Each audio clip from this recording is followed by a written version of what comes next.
waatahay daawadayaal mar kale barnaamijkii bandhiga kalsan ayaynu bartanka kaga jirnaa oo maalin walba xilliyada isniinta talaadada arbacada ee khamiista xilligan aan toos idinkugu soo gudbino idinkoo barnaamijka ka helaya macluumaadka dunida ugu dambeeyey haddii ay tahay dhinaca siyaasadda iyo dagaalada iyo mushkiladaha adduunka ka aloosan halka ay marayaan iyo weliba waxyaabaha rasmiga iyo siyaasad ahaan dunida la isku hayo iyo technology oo maanta aan idinkugu hayno iyo si yaab leh loo tababaray wadanka Ruushka oo aan idin soo gudbin doono hase ahaatee daawadayaal markan waxaanu galaynaa Sacuudiga iyo Lubnaan oo xaaladoodu iminka ay cirka isku sii shareerayso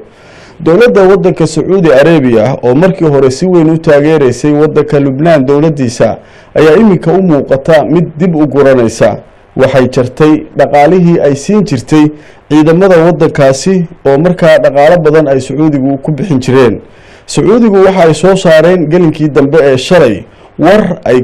ku mamnuucayaan dadka u dhashay wadanka Sacuudiga inay u safraan wadanka Lubnaan waxay soo kale Sacuudigu sheegayaan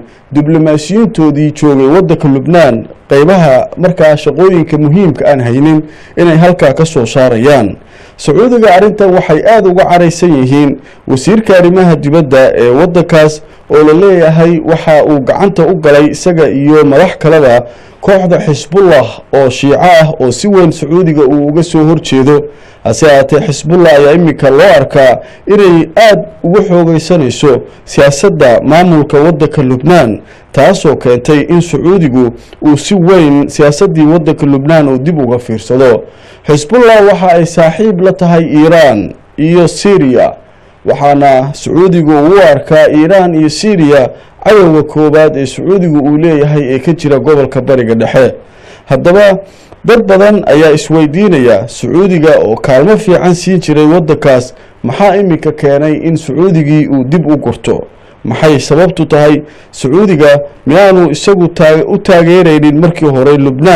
Lubnaan ahaan mise waxa uu taageerayay kooxo gaar ah haddaba arintan mar kale waxaan ka wareysanaynaa oo barnaamijkeena maanta marti noogu ah injineer Maxamed Maxamuud Cali oo ka faalooda arrimaha caalamul islaam guud ahaan iyo caalamkaba injineer arintan maxaa kaaga soo baxaya Sacuudiga iyo Lubnaan waa ku mahadsantahay marka horeysa markasta waa inaan dib u noqonnaa si aan u ogaano mowqifka Sacuudiga markaan u noqono xogaa briefya inaan kusii dheeraanaynin markaan u noqono dowladda Ciraaq oo haystay Saddam oo ahaa nin isku fiican yihiin Sacuudiga isku fiicnaayeen xataa dagaaladii lagu qaadiyay wuxuu ahaa haddii ilaahay ku samagol yahay Iiraan xataa ay ku wada heshiiyeen waxaa lagu wada ahaa unbaa hal mar uu isbedelay Sacuudigii oo dowladdii mataqaanaa Saddam ay dhulka dhigeen ayagoo ka fikirin waxa ku imanaya waana looga digay muddo badan baana looga digay arrintaasi marka Sacuudiga asii qorshaha uu wato waxa weeyaan wax allaala wixii ama Iiraan ama haddii ilaahay ku samagol yahay Xisbullah ay ka soo horjeedo unbay ay dacmiyaan oo lacag siiyaan ayagoo ayna ka ahayn Lubnaan ahaan ama cid ahaan bas ay ka tahay nacayb ay ku qabaan marka waxaa ka dhacday haddaba dowladdii Lubnaan madii dowladda ka jirta meeshaas waxaa aad u maalgelin jiray muxuu ahaa dalka Sacuudiga ayagoo ay rabeen bas in meeshaasi ay ku kontroolaan ama ay ku celiyaan ama ay ku burburiyaan xoogaga Xisbullah markaa jiray marka ayaga arrinta wanaagii xiriirkiisa u wanaagsan yahay ayaa markaa waxaa dhacday wadanka Ciraaq burburtay oo Syria dagaalada ka dhaceen qolo ay soo baxeen argagixiso kale oo magac la baxay Daesh ama ISIS la baxay oo ayagana qorshahooda uu ahaa oo qora in meelaha ay degan yihiin muxuu ahaa ama Syria ama Ciraaq ay dagaal ku qaadaan xataa ay dagaalka ilaa ay Iiraan sii galaan laakiin qorshihii meeshii ay ka wadeen waaba isbedelay waxay nimankii la yimaadeen inaysan qof ay badbaadiyeen jirin ama ha noqoto Shiica ha noqoto ama Sunni ha noqoto ama qolooyinkan Kirishtaanka oo meesha degan oo ha noqoto cid kastaba ha noqoto waxyaabaha ay falalka ay la yimaadeen waa waxyaabo dalkii argagaxay muslimiintii argagaxay oo dadkii caalamka ka argagaxay dad la diliya la goobaya oo qoorta laga gooynay carabka la jarayo waxyaabo badan marka dawladda Lubnaan waxay tiri war waxaan haday dugaagan soo galaan meeshii dhibaato ka weyn dhibaatada aniga aan kaga baqinay Hezbollah dhibaato ka weyn ayay la imanayaan Hezbollah aniga wax dhibaato laguma hayso Hezbollah mabda'ooda mashruucooda iyo heshiiskooda meel baa la marin karaa oo waa la xajoon karaa laakiin kuwan yaa la xajoon karaa marka dawladdii Lubnaan waxay bilowday inay ka hortagaan ayagoo iskaashanayaan Hezbollah inay ka hortagaan in ay soo galaan qolooyinkan Daesh tii waxay ka careysiisay Sacuudiga ay u arkaan in dawladdii ay intaas oo sano maalgelinaysay inay noqotay ama ay u janjeersatay dhanka Hezbollah marka taas ayaa sababtay inay injineer adigoo mahadsan sida aanu la soconno waddanka Lubnaan saddexda awoodood oo ugu sareysa haday tahay madaxweynaha ra'iisul wasaaraha iyo gudoomiyaha baarlamaanka caadiyan waa la kala qaybsadaa madaxweynaha wuxuu ka yimaadaa qolada Kristanka ama Masiixiga prime ministerka ama ra'iisul wasaarahana sunnigu ka yimaadaa gudoomiyaha baarlamaankana shiicadu ka yimaadaa iyadoo saas tahay haddana dawladda marka la dhisayo saddexdaas qayb oo waddanka uu ka kooban yahay ayay dadku isu qaybiyaan iyagoo markaas Sacuudigu aan fiirin jirin dadkan kala duwan ee sunniga iyo shiicada iyo kristanka isugu jira ayay Lubnaan ahaan waxaad moodaa Sacuudigu inay aad u taageeri jireen hadda marka maxaa isbedelay ma waxa Sacuudigu ka dhaadhacay sunnigii iyo kristankiiba waxa qabsaday shiicadii miya ka dhaadhacsan oo Hezbollah miya Sacuudigu masaasu uu dagaalka ugu bilaabay dawladda oo xiriirka ugu jaraya maya arrintaas oo qoran ma aha sababtoo waxa weeye Sacuudigu waa og yihiin kala qaybsanaanta xukuumadda ee isu timiday oo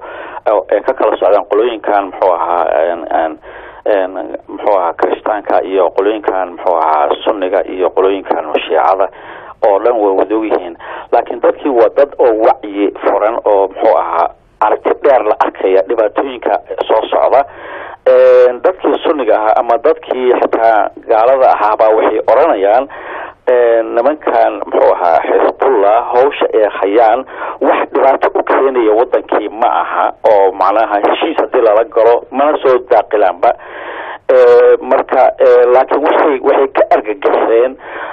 qolooyinkan Daesh oo haddana dhankan Lubnaan weerar ku soo qaaday ayagoo qorshahooda oo yahay ama Sacuudiga qorshiisa uu yahay inay burburiyaan ama dagaal ay ku qaadaan maxaa la yiraahdaa Hezbollah marka dadka meesha degan waa dad intaas oo sano dagaal ku jiray waxay go'aansadeen sidan inuusan dan ugu jirin marka waxay bilaabeen injineer adigoo mahadsan waa arinta Sacuudiga iyo Lubnaan su'aal ugu dambeysaan rabaa inaan ku weydiiyo Sacuudiga muddadii ugu dambeysay wuxuu u muuqdaa inuu runtii faragelin badan ku hayo wadamada khaliijka waa tii Yemen uu farageliyay Sacuudiga isagoo eegaya dantiisa iyo inuu ka hortago kooxaha halkaasi doonaya inay qabsadaan waa midan hadda uu Turkiga saldhigiisa diyaarada geeyay uu leeyahay dhulka ayaan Suuriya ku galayaa waa midan Lubnaan siyaasadeeda uu ku jiro waa midan Sacuudiga uu leeyahay taxaalufan sameynaya oo isbahaysiyo la dagaalama argagixisada gaar ahaan dawladda Islaamiga iyo Al-Qaacida intaasoo dawladood aruurinaya Sacuudigu ma isleedahay imika waxa uu isbidayaa awood uu ku maamuli karo ama ku hogaamin karo siyaasadda gobolka isagoo tartan adagna kala kulmaya Iiraan dhibaatada waxa weeyaan Sacuudiga hadii uu loolan oo la galo Iiraan ama loolan sameeyo ama uu tusiyo dalalka Islaamka inuu tusiyo wanaag iyo jacayl iyo in mataqaana nabad wadaagyo iyo mataqaana wanaagsan leeyahay marka waxa laga yaabaa in dad badan oo heli lahaa laakiin meeshan waxa weeyaan waxay rabaan in adeegsadaan argagixisa ay rabaan in adeegsadaan oo ah ninkii fikradeyda iga soo jeedo waa leenayaa ninkii fikradeyda iga soo duwandeeya iyagoo kooba meesha rabaan u adeegsanaya haddii uu adeegsanayaan Ciraaq haddii uu adeegsanayaan Syria noqoto haddii uu adeegsanayaan Lubnaan wax leeyahay Lubnaan ama lahayd Liibiya tabadaad fiiriso waa tahay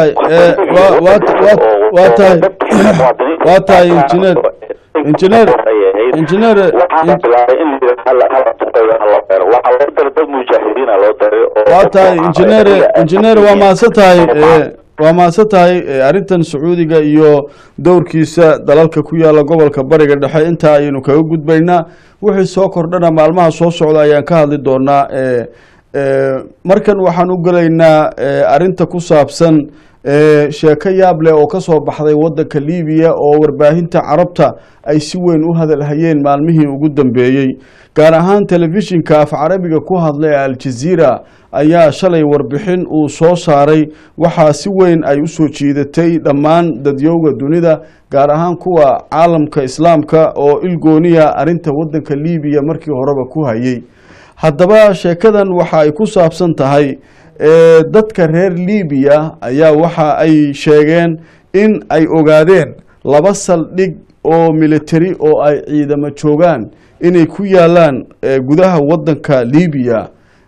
iyadoo dowladaha dariska la waddanka liibiya sida Tunisia iyo Algeria ay hore u sheegeen inaanay dooneynin in la farageliyo waddanka liibiya oo dagaalo ay ka socdaan haddaba sida warbixintan ay sheegayso telefishinka waxaa dagaal uu dhex maray magaalada la yiraahdo Benghazi ciidamo ka tirsan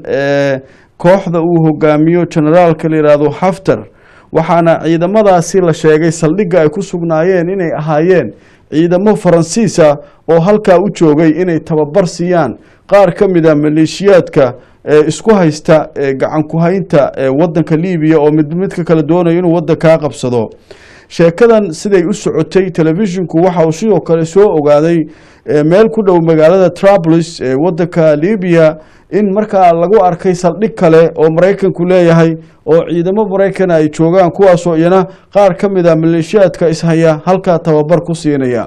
haddaba telefishinku waxa uu aaraadooda ka soo qaaday fakarkooda dadka reer liibiya oo markaa muujinaya dareen caro leh oo ay ka qabaan wadamada reer galbeedku ay leeyihiin inay iyagu horseedayaan dadkan inay diriraan oo ay isdagaalaan oo markaa dhibaatadu ay ku sii kororto waddanka si khayraadkooda gaar ahaan shidaalka uu waddanku hodanka ku yahay ay wadamadaasi si dhib yar ay u kala qaataan haddaba lama ogeyn in saldhigyada ay ku yaalaan gudaha waddanka liibiya oo markaa dowladahanina ay kala taageerayaan kooxaha dagaalka isaga soo horjeeda waxa ay sheekadan soo ifbaxday shalay dagaal culus ciidamada Faransiiska ee saldhigga ku lahaa halka iyo ciidanka Haftar markii uu dhex maray oo markaa dagaalka ay soo tabinayeen telefishinada carabta gaar ahaan midka carabiga ku hadlay Aljazeera haddaba sheekadan waxa ay noqotay mid hadalhaynta ugu badan iminka la isla dhex marayo wadamada carabta oo leeyahay sidee suuragal ku tahay in ciidamo qarsoodiya iyo saldhigyo Mareykanka iyo France ay ka sameeyaan gudaha waddanka liibiya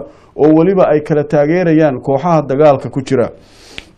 mar kale waxaan ku noqonayaa injineer maxamuud cali oo ka faalooda arrimahan caalamka gaar ahaan kuwa islaamka oo maanta barnaamijkeena marti ku ah injineer sheekadan la yaab miyay kugu noqotay waa arrin xiiso leh oo laakiin la filay inay dhacayso sababtoo waddan dhisan oo dawlad ah ayaa la burburiyay qorshe ayaana laga lahaa qorshahaas waxaa loo adeegsaday Sacuudiga waddanka hadduu burburo of course waddan dhaqaale badan oo petrol badan oo macdan badan buu lahaa wixii baa hadda la rabaa in saldhigyo laga samaysto saldhigyadii imanaysa waa la filayay sababtoo marka dadkii uu burburo ee dadkii kala qaybsamaan oo dagaalo ee sokeeyo dhaco fargelin baa imanaysa marka ayaga hawshoodii qorshoodu waxay ahayd in mataqaanaa dadka muwaadiniinta xisbaahan isbedel baa imanaya laakiin meesha isbedel ka dheer sababta saas iyay ku soo galeen ciidamadan qarsoodiga oo qorshoodu wata waa tan hadda laga cabanayo midaan Soomaaliya haddaba xitaa ciidamo qarsoon ayaa jira oo meelo qaarkood xitaa oo madaxweynaha uu tagi karin Xasan Sheekh xitaa laftigiisa uu tagi karin oo ka mamnuuca waxyaabaha la rabo in Soomaaliya xitaa ka gudoodaan ay la dagaalaan ayay tahay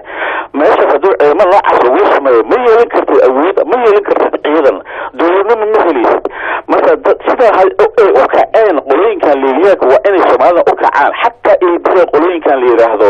maxaa la yiraahdaa Turkiga oo saldhig ka samaysan xitaa in la diido sababta Turkiga isbitaalada ay dhiseen bay neersigii soomaalida ahaa iyo dhaqaatiirta waata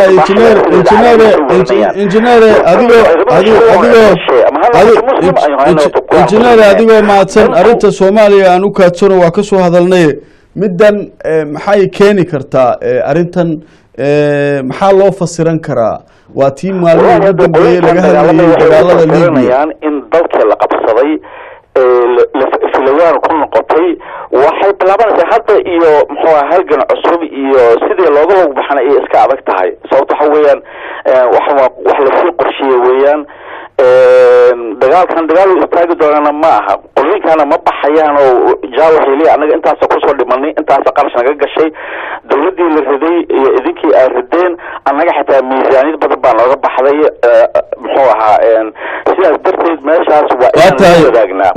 waa tahay injineer maxamed maxamuud cali aad iyo aad baa u mahadsan tahay waa ku fasaxaynaa sida aad barnaamijka nooga aqbashay inaad maanta nagala qayb qaadato oo aad nala taxliiliso arrimaha ka socda dunida caalamul islaam gaar ahaan waa mahadsan tahay injineere daawadayaal barnaamijkeena qaybaha kale waan u gali doonaa oo ay ka mid tahay arrinta technology-ga oo maanta idinkuga hayo eeyo si yaab leh loo tababaray oo ruushka uu soo bandhigay kuwaasoo la leeyahay qofka markii ay arkaan waxay garan karaan inuu u socdo howl argagixiso iyo in kale haddaba sheeko yaab leh ay soo socota iyo arrimihii facebooka iyo Soomaalida wixii maanta ugu waaweynaa ay isla dhexmarayeen iyo ciyaarihii hase aatee telefoonadana waad nagu soo wacaysaan hase aatee qadar xayeysiisa ayaan ku nasanaynaa adinkoo telefoonadana u soo diyaar garoobaya si aad barnaamijka nagala qayb qaadataan